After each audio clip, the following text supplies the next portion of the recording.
बात करने के लिए लॉगिन करें www.astrotak.com।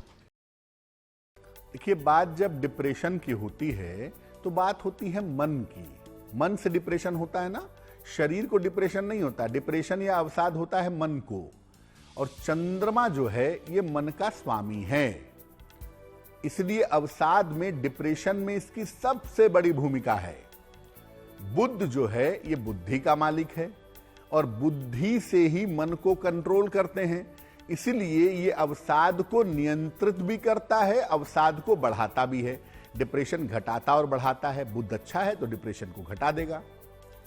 चंद्रमा कमजोर हो कुंडली में या दूषित हो तो अवसाद होता है, डिप्रेशन होता है। और चंद्रमा को सबसे ज्यादा कमजोरी देते हैं, सबसे ज्यादा दूषित करते हैं शनि, राहु और सूर्य। इसमें भी राहु का प्रभाव सबसे ज्यादा चंद्रमा को दूषित करता है। इनके प्रभाव से व्यक्ति अवसाद में या डिप्रेशन में चला जाता है। अब अगर राहु का, शनि का या सूर्य का चंद्र पर ज्यादा प्रभाव होगा तो सबसे कम प्रभावित करेगा सूर्य, उसके बाद थोड़ा उससे ज्यादा शनि और सबसे ज्यादा राहु। तो अगर इनमें से किसी एक ग्रह का एक्यूट पूरा प्रभाव होगा चंद्रमा पर तो डिप्रेशन में जाने की, अवसाद में जाने की संभावना जरूर होगी। कभी कभी व्यक्ति को केवल कभी कभी डिप्रेशन होता है। मन परेशान हुआ, 2 दिन डिप्रेशन में रहा और उसके बाद निकल आया। कभी कभी डिप्रेशन जो होता है वो परमानेंट हो जाता है, मामला वहीं गंभीर होता है। देखिए कैसे होता है, स्थिति क्या होती है। शनि या राहु चंद्रमा को प्रभावित करें जबरदस्त तरीके से तो अवसाद की, डिप्रेशन की स्थिति बन जाती है। हालांकि शनि जब चंद्रमा को प्रभावित करता है तो 10% मामले में आदमी स्पिरिचुअल भी हो जाता है, आध्यात्मिक भी हो जाता है।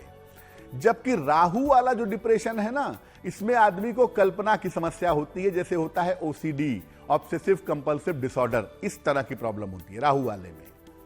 चंद्रमा अगर अस्त हो यानी सूर्य के समानांतर अंशों पे आ जाए तो भी अवसाद की स्थिति बनती है। हालांकि यह अवसाद जो है वो आता जाता रहता है।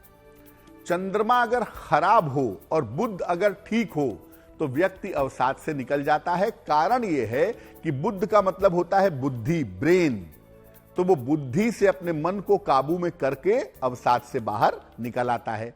लेकिन अगर चंद्रमा भी खराब हो, बुध भी खराब हो गया, तब तो आप डिप्रेशन से नहीं निकल पाएंगे और ऐसी स्थिति में डॉक्टर की दवाइयां भी सामान्यतः काम नहीं करती हैं। शास्त्र कहता है कि अगर कुंडली में बृहस्पति प्रबल है, अच्छा है बहुत, तो आपकी कुंडली के 100 दोष नष्ट हो जाते हैं। इसलिए कभी कभी बृहस्पति अगर कुंडली में अच्छा होता है और चंद्रमा खराब होता है तो बृहस्पति भी व्यक्ति को अवसाद से, डिप्रेशन से बाहर निकाल लेता है। डिप्रेशन के लिए साइंस कहता है कि दिमाग में जो अलग अलग केमिकल होते हैं ना, उनका जो डिस्टरबेंस होता है वो डिप्रेशन पैदा करता है।